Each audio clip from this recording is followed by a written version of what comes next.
તો આ તરફ લાફા કાંડમાં ચૈતર વસાવાને હજુ પણ સોમવાર સુધી જેલમાં રહેવું પડશે તેવા સમાચાર જ્યારે આજે સુનાવણી હાથ ધરવામાં આવી હતી તે રાજપીપળા એડિશનલ કોર્ટમાં જામીન અરજી પર સુનાવણી થઈ હતી। પોલીસે એફિડેવિટ રજૂ કર્યા ત્યારબાદ બેઉ પક્ષના વકીલોએ દલીલ કરી હતી। સામસામે 1 કલાક સુધી દલીલો ચાલી હતી। ચૈતર વસાવા પક્ષે રસિદ વોહરા અને એસકે જોશી એડવોકેટે દલીલ કરી હતી, જ્યારે સરકાર પક્ષે એડવોકેટ જીતેન્દ્ર ગોહિલે દલીલો કરી હતી।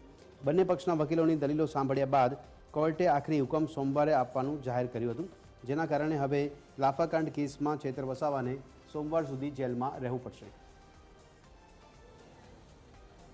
ચૈતર વસાવા લાફાકાંડ કેસ જે સર્જાયો તેમાં લઈને કોર્ટની કાર્યવાહી હાથ ધરાઈ હતી। આજે સુનાવણી હાથ ધરવામાં આવી હતી। બંને તરફી વકીલો દ્વારા દલીલો હાથ ધરવામાં આવી હતી, દલીલો કરવામાં આવી હતી, ત્યારે દલીલોના અંતે કોર્ટે સોમવારે આ નિર્ણય જાહેર કરવા માટેનો હુકમ જાહેર કરવા માટેની જાહેરાત કરી છે કે સોમવારે આ કેસમાં હુકમ જાહેર કરશે કોર્ટ, અને જેના કારણે હવે સોમવાર સુધી ચૈતર વસાવાને જેલમાં રહેવું પડશે તેવી સ્થિતિ ઊભી થઈ છે। ચૈતર વસાવા પક્ષે રસિદ વોરાએ પણ દલીલ કરી હતી, ત્યારે સરકાર પક્ષે એડવોકેટ જીતેન્દ્ર ગોહિલ દ્વારા દલીલો કરવામાં આવી હતી।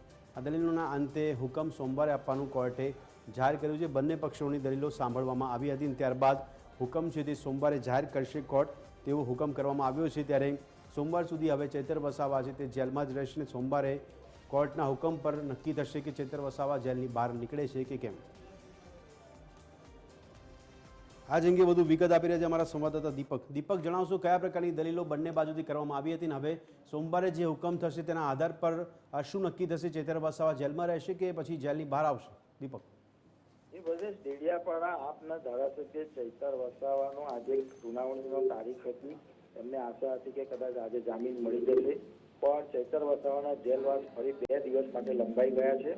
આજે રાજપીપળાની એડિશનલ કોર્ટમાં ચૈતર વસાવાના જામીન અંગેની સુનાવણી થઈ હતી। પોલીસે એફિડેવિટ અને ડોક્યુમેન્ટ પણ રજૂ કર્યા હતા। ત્યારબાદ બેઉ પક્ષના વકીલોએ સામે દલીલો કરી હતી અને લગભગ 3:30 થી 4:30 સુધી 1 કલાક સુધી આ દલીલો ચાલી હતી। ચૈતર વસાવા પક્ષે જે વકીલો છે એમણે એવી દલીલો કરી હતી કે ભાઈ 307નો જે ગુનો છે બનતો નથી, તેથી ચૈતર વસાવાને છોડી મૂકવા જોઈએ, એમને જામીન આપવા જોઈએ। જ્યારે સરકાર પક્ષના વકીલે એવું જણાવ્યું કે 307નો ગુનો બને છે, આગળના ગુનાઓ પણ છે, એટલે એમને છોડી ન મુકાય। આમ બંને પક્ષોની વકીલો સાંભળ્યા બાદ નામદાર કોર્ટે સોમવારે બપોરે 3:30 પછી હુકમ કરવાનો નિર્ણય લીધો છે। ત્યારે હવે એડિશનલ સેશન્સ કોર્ટનો આખરી ચુકાદો હવે સોમવારે થશે। હવે સોમવારે નિર્ણય નક્કી થશે કે ચૈતર વસાવાને જેલવાસ થશે કે એના જામીન મુક્ત થશે। એ માટે હવે વધુ 2 દિવસ રાહ જોવી પડશે। જી બધાય। જી દીપક, ધન્યવાદ સમગ્ર માહિતી આપવા બદલ।